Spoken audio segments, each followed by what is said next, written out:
All right, hey, another Food Review Friday bonus feature. I'm here at the home of the talented comic and dog owner, yes, and Iroh, who's already taking his treat. Say hi, Iroh. Say hi, Jordan. Hello. Hey. This is my dog, and he's into ears right now.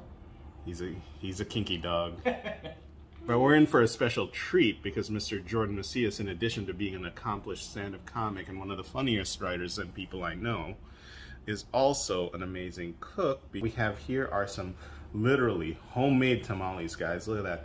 Nice little char on the edges, and lets you know that that cornmeal, that masa, the corn wrapping, corn husk, I should say, thing that's, you know, store-bought or anything. It's hand tied, guys. I can't even tie a shoe. All right, so we're gonna tap into this in a moment, and we'll go into that. All right, so we're gonna start digging into these things. Jordan, what are we looking at here? We're looking at the ohas right now. Currently, right. It's just a corn husk that you wrap the masa and the meat inside of. Those are the ties.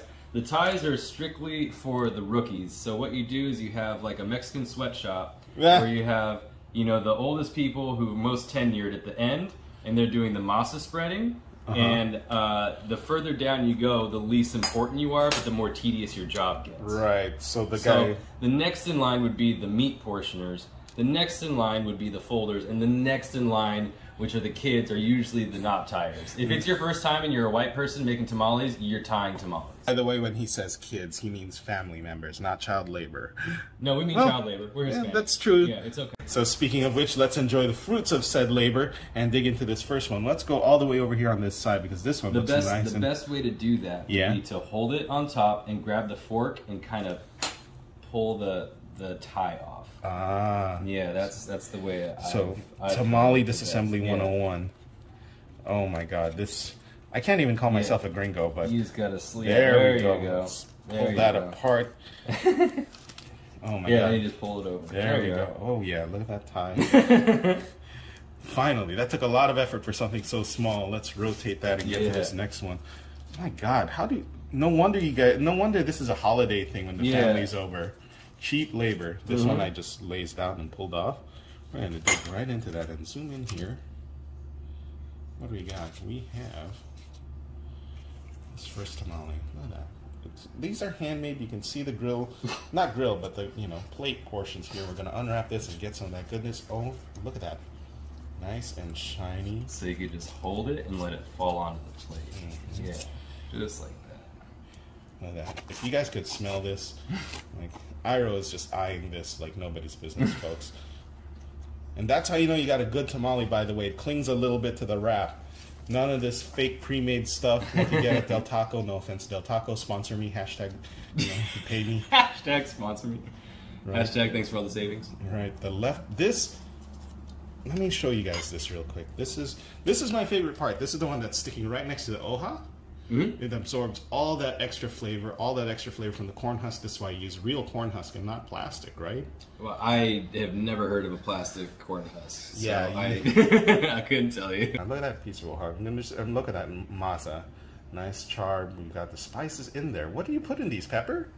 Salt, yeah, pepper? Actually, I have the sauce that we use. This stuff looks really good, guys. Back here.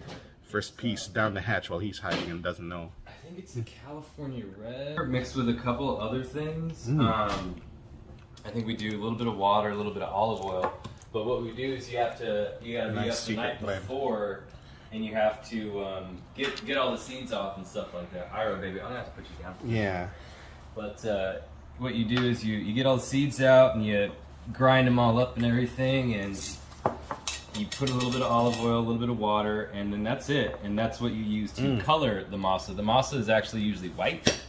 Yeah. So we use this to get a little bit of color, a little bit of flavor, and you could just dab it with your finger. Actually, my grandma gave this to me because she wanted me to make a hot sauce for her. Wow, that is amazing. One of these. So I'm probably just gonna roast some garlic, add a little bit of vinegar, and see what happens. Homemade sauce. You can't get this anywhere else. That's how you know you're into good stuff. And the camera's choosing to focus on the back on your beautiful model hands. That is good. It's got that.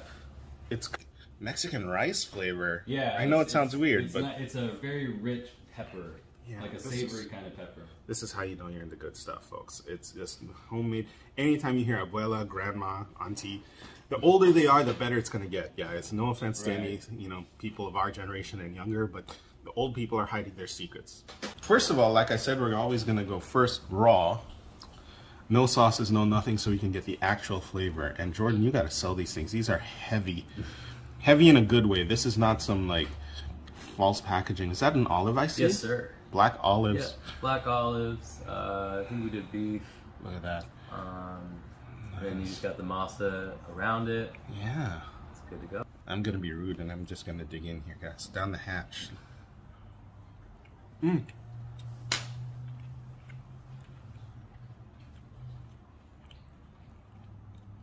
I don't want to chew, that's so good. The cornmeal's got this nice,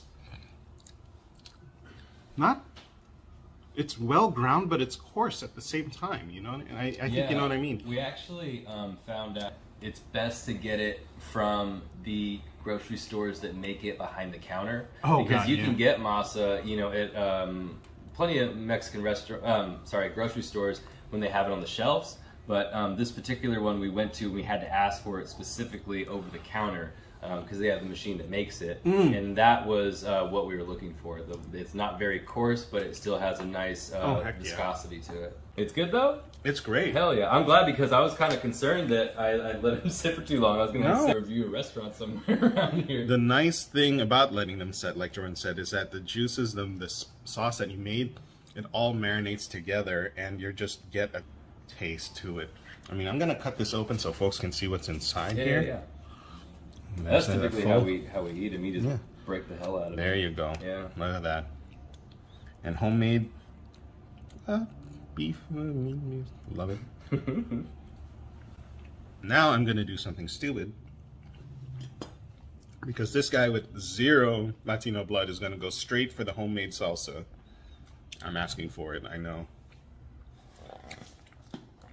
Yeah, I'm gonna die. This is gonna be like, you know, instead of that first we feast thing, this is gonna be first we plot. And Lupe used the orange bell pepper. Ooh. To get the nice color out of it. But I tried a little bit of it and it was really spicy.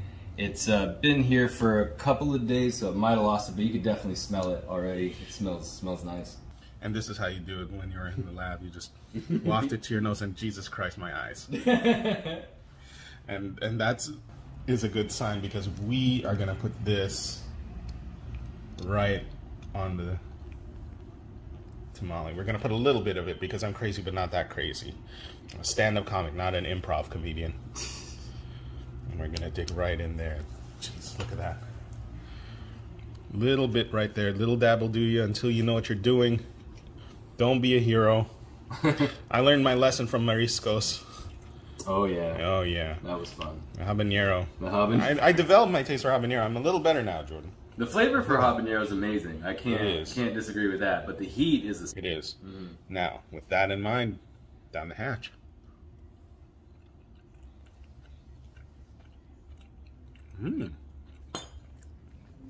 There is that heat, Jordan, but it's a really nice compliment to what you've done here. And like you said, you let this sit for a while, so just the juices, the marinade, has just really sunk in, and you've got that nice. Again, we talked about that texture. You can't beat it. You can't beat homemade. And Jordan, really, you sell these with tickets to your comedy shows, you're going to sell out. Not just because of the food, but you know, again, Jordan Macias, a very accomplished cook, dog dad. No. Yeah, you got a show coming up though tomorrow, right? Well, the 17th.